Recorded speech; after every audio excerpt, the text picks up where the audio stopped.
Welcome back. In today's video, we're going to be discussing some Baldur's Gate 3 news, from the new overhauled initiative system to stealth to some more information on those passive perception checks. After the video is over, please let me know your guys' opinions below. I think it's fairly clear that Larian Studios takes feedback from their players as well as potential customers very seriously, and you never know who may be watching or reading. If you're new to the channel, welcome. I've done, I think, maybe over 50 Baldur's Gate 3 videos up to this point, from class guides to lore videos to mechanic videos, so head into the channel, check those out if you're interested. Links to my Twitter and my Discord server will be below. Let's get right into it. In a recent interview conducted by Rock Paper Shotgun YouTube channel, I'll leave a link to that below, lead system designer Nick Pachinian revealed some information on the initiative system in Baldur's Gate 3. He talked about why they went with their initial initiative system and why they then went on to give it an overhaul to the current initiative system. For those of you who might not know, initiative determines the order of turns during combat. When combat is initiated, all players and enemies roll for initiative, which is a roll of a 20-sided die plus your dexterity modifier. When Baldur's Gate 3 was first revealed to us, the team that rolled a higher total initiative would go first in combat. The entire team would go, that is, and after all combatants in that particular party have completed their turns, the opposing party would then do all of their turns, and so on. The idea behind this was that it would speed up turn-based combat a bit, and if you're playing co-op, you and your friends could all essentially go at the same time. You don't have to wait and wait and wait for it to finally be your turn. This type of initiative system also gave opportunities for a lot of synergy between party members, allowing you to do some really cool combinations basically every time it was your team's turn. Nick said that they really wanted Baldur's Gate 3 to be focused on the party and your roles in the party, and less on the individual. Having teams do their turns together certainly puts a big focus on the entire party. All of this sounded pretty nice, but the question was, would it actually work well? The community voiced their opinions on this and the concerns that it may bring. Most people seemed to like the idea, but really were not sure if it would actually work well for the game. Larian Studios also had their own concerns, and instead of being stubborn, they got to work right away. The second gameplay reveal brought Baldur's Gate 3 back to a more classic turn-based initiative system where each combatant would roll their own initiative roll, add their dexterity modifier, and then take their respective places in the order of combat depending on their results. The higher your initiative roll compared to everyone else in the fight, the earlier you get to take your turn. Rolling the die brings in some randomness, but dexterity modifiers are dependent on how you build your characters. Generally, characters with higher dexterity ability scores will have higher dexterity modifiers, and they get to add more to their initiative roll. You can take this into account when creating and leveling up your character. Characters who are quick on their feet will get to go earlier in combat more often than characters with lower dexterity. Let me quickly mention that it's really great that Larian Studios is being so open about trying things, and they seem to be really involved with the community and their concerns. This is kind of a unique opportunity to be a part of the development of this game and watch it really come to life. So we're back to a more classic initiative system, which seems to be favored by most, but there's a catch. A lot of people did like the idea of the first initiative system, and Larian did have a point with wanting to focus more on the entire party. So instead of completely abandoning their first system, they implemented a little bit of it into their current system. Each combatant will roll for initiative, take their respective place in the order of turns, but the cool thing here is that if your party happens to have some party members one after another in the initiative order, these party members will have the freedom to switch turns, go simultaneously, or maybe just keep the initial order going if they so choose. This allows for that true team synergy between the players that are next to each other in the initiative order. It's even possible that your entire team could end up all next to each other, and then you'll have a taste for that first initiative system that Larian wanted us to try. Don't count on it happening all the time though, but once in a while you might get some really cool opportunities to try some insane combinations between party members.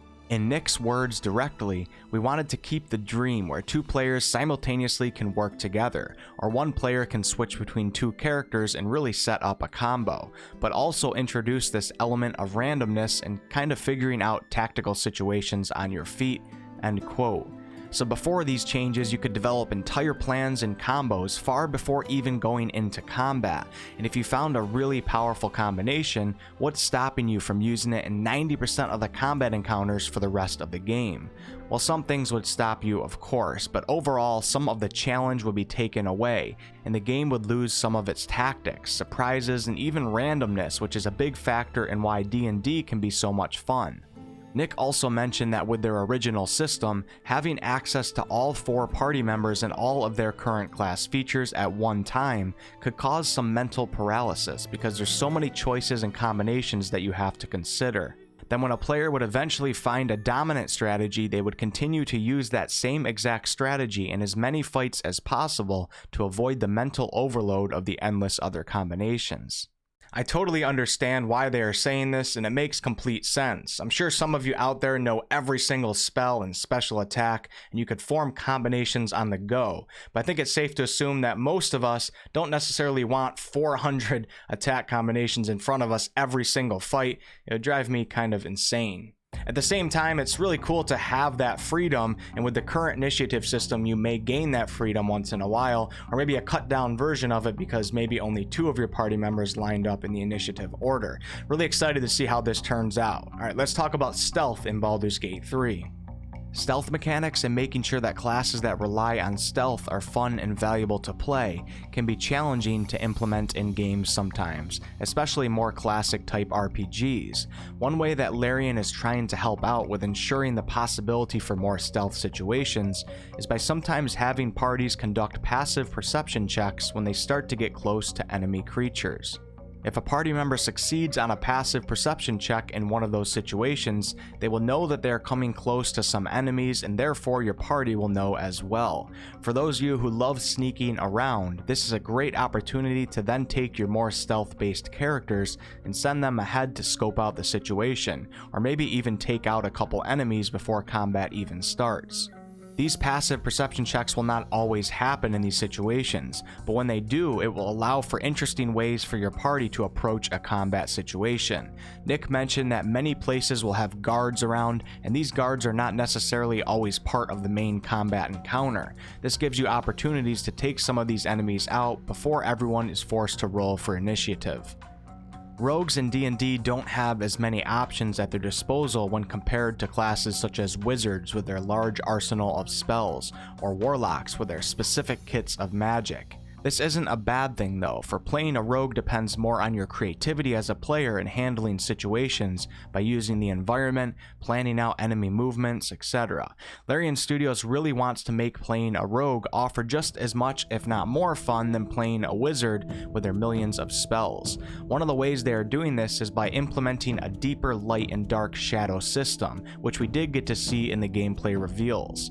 A rogue or any character that you have that is more stealth based and has the stealth proficiency will be able to do better in these situations. For example, sneaking in low light conditions will be based on stealth. They are also working on adding some other cool things for stealth players, such as the throw action being faster and cheaper to use when playing as a rogue.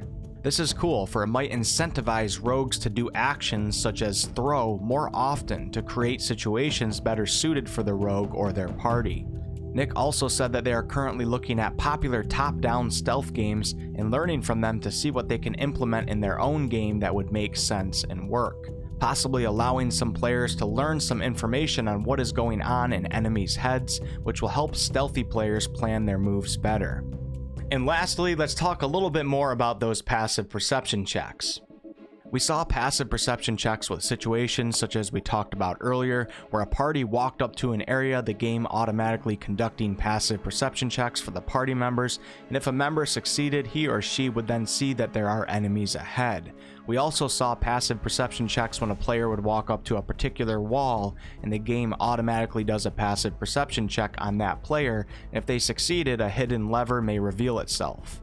For D&D players, Nick said that these types of checks were implemented into Baldur's Gate 3, for they wanted to emulate that feeling of suspense that you may get when the Dungeon Master starts making your party randomly roll but not telling you what you're rolling for.